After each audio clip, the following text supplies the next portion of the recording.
Innalillahi wa inna ilaihi raji'un. Setelah berpulang ke rahmatullah, ulama karismatik Aceh Tengku Haji Mukhtar Lutfi bin Tengku Haji Abdul Wahab atau yang lebih kita kenal dengan Abun Selimum pada Kamis sekitar pukul 8 WIB. Ribuan masyarakat ikut melayat ke rumah almarhum Tengku Haji Mukhtar Lutfi atau yang lebih dikenal dengan Abun Selimum ke peristirahatan terakhir. Abun Selimum yang merupakan pimpinan Dayah Ruhul Fatah Selimum Kabupaten Aceh Besar dimakamkan di komplek Dayah tersebut pada asar. Berdasarkan pantauan tim liputan Aceh TV, sejumlah tokoh masyarakat ikut hadir mengantarkan ulama karismatik tersebut ke peristirahatan terakhirnya. Selain para tokoh masyarakat Aceh, sejumlah pejabat seperti Gubernur Aceh Zaini Abdullah, Kapolda Husin Hamidi, Pangdam, Bupati dan Wakil Bupati Aceh Besar juga tampak hadir.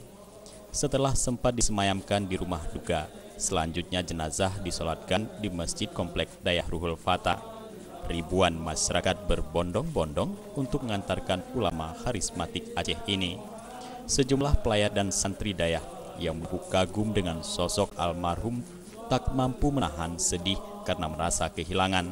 Sejumlah masyarakat yang hadir bahkan ada yang tidak mampu menahan air mata. Sosok Abun Selimum adalah ulama yang sangat familiar dengan masyarakat. Sumbangsinya terhadap dunia pendidikan pesantren di Aceh Besar maupun seluruh Aceh tak tergantikan. Kehadiran puluhan ribu masyarakat ke rumah duka membuktikan betapa almarhum begitu sangat dicintai.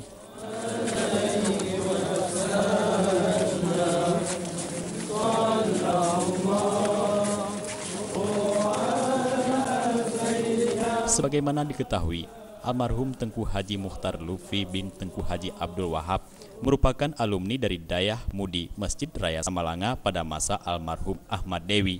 Abun adalah anak dari Tengku Haji Abdul Wahab bin Abbas yang merupakan pimpinan pertama Dayah Ruhul Fatah, Abu Selimum. Beliau juga merupakan alumni pertama berguru di Dayah Mudi pada masa Tengku Haji Hanafiah bin Abbas. Jufrizal dan Faisal, Aceh TV.